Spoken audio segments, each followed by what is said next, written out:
I was pray last night na ma-enlighten ako sa mga decision ko sa buhay. So I'm thinking kung ano yung mga dapat kong gawin sa mga bagay na ninanais ko.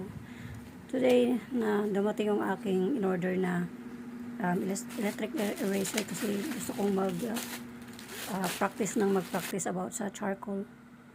So guys, ito na yung dumating siya. And then may kasama siyang note, which is isang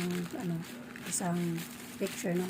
So ito yung aking electric eraser in order sa TikTok. At sinamahan ko na syempre ng aking gagamitin din or extra na battery. So far, dumating na siya today. Just recently, ayun, nag-emote ako. And then ngayon, dumating ang isang magandang mensahe. Hindi ko alam kung ito na yung kasagutan ni Heavenly Father para sa akin. So yan, sabi niya, ikaw mismo ang tutupad sa mga pangarap mo, kaya maniwala ka na kaya mo.